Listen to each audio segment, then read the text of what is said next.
George Papadopoulos was sitting 4 chairs away from Donald Trump in March 2016 when he made his pitch. He had high-level Russian government connections who could arrange a meeting between Trump and Russian President Vladimir Putin.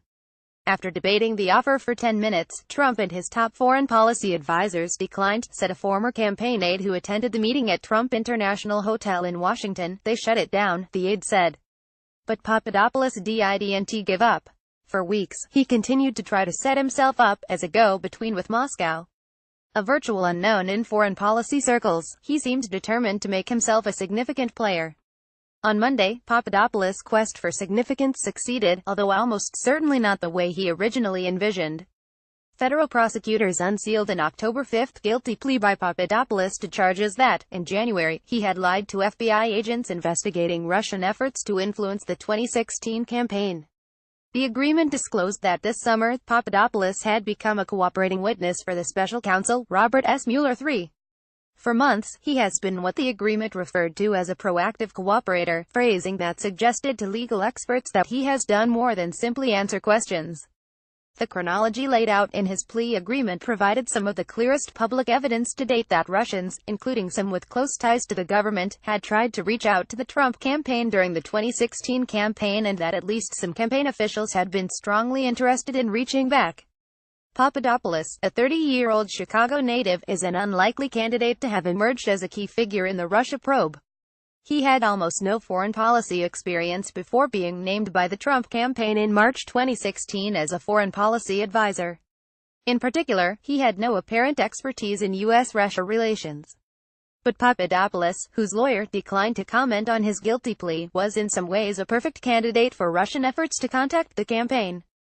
A decade after graduating from college, he had worked briefly for a conservative Washington think tank, spent a month advising Ben Carson's presidential campaign, then moved to London to work in the energy sector.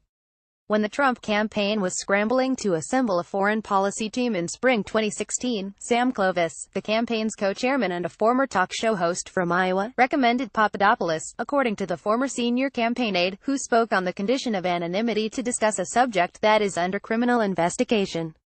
Trump publicly named Papadopoulos a few weeks later, in a March meeting at The Washington Post, as one of 5 foreign policy advisors.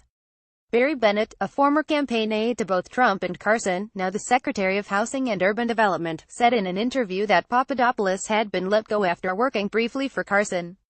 He didn't have the chops, Bennett said, adding, "I was surprised when I read he was at the Trump campaign." After being named to Trump's campaign, Papadopoulos suddenly found himself befriended by multiple people claiming ties to the Russian government, according to prosecution documents.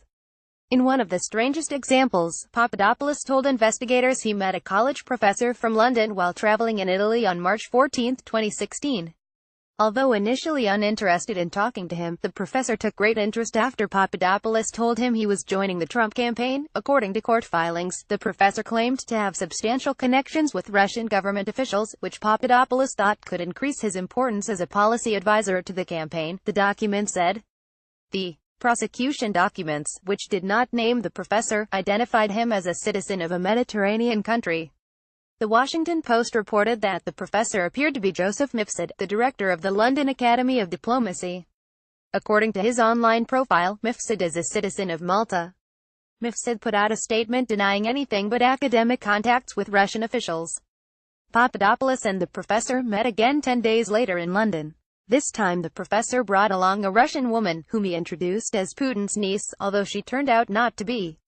Later that day, Papadopoulos emailed Trump campaign aides, telling them they had discussed setting up a possible meeting between the Trump campaign and Russian officials. The meeting between Trump and his foreign policy team at his hotel in Washington came a week later. Despite being rebuffed at that event by Fenton Jeff Sessions, Trump's top foreign policy advisor, who is now Attorney General, Papadopoulos persisted. In April, he held another meeting with the professor, who told Papadopoulos he had just returned from Moscow and that the Russians had dirt on Hillary Clinton, including thousands of emails, according to the court documents. That meeting came less than a month after hackers, later identified as having links to Russian intelligence, stole thousands of emails from Clinton's campaign chairman, John Podesta. That email hack did not become public until months later. It's unknown, however, if the emails the professor allegedly referred to were Podesta's. It is unclear from the prosecution documents whether Papadopoulos reported this information to the campaign, but he kept pushing for a Trumpian meeting and looking for ways to advance his cause despite skepticism from Sessions and Paul Manafort, Trump's campaign chairman. Among other moves, he made contact with another Russian claiming to have contacts with the Ministry of Foreign Affairs in Moscow. In a last-ditch attempt to carve out a role for himself, Papadopoulos offered to travel to Moscow himself and got approval to do so from a senior campaign official, the court papers show. The former campaign aide identified that person as Clovis, who is now Trump's nominee for a senior position in the Department of Agriculture. The trip never took place. Failing to land a job in the Trump administration, Papadopoulos moved home to Chicago after the election, where he has been living in a large, remodeled brick bungalow on a secluded block of stately homes in the Lincoln Square neighborhood, according to state records and a neighbor who lives across the street. He is frequently seen walking his small, curly-haired yappy dog, but otherwise mostly keeps to himself, said Kim Zimmerman, a neighbor. In January, he was visited by FBI agents working on the Russia investigation. According to his guilty plea, he lied repeatedly when asked about his Russia contacts, telling the agents his conversations with the Russians had been innocuous and occurred before he joined the campaign. He also deleted a Facebook account that he used to send private message to his Russian contacts. On July 27, he was returning to the U.S. from a trip to Europe. When he stepped off a plane at Washington's Dulles International Airport, FBI agents arrested him and charged him with lying. He began cooperating with investigators soon afterward. Chicago Tribune staff writer Patrick O'Connell contributed to this article from Chicago.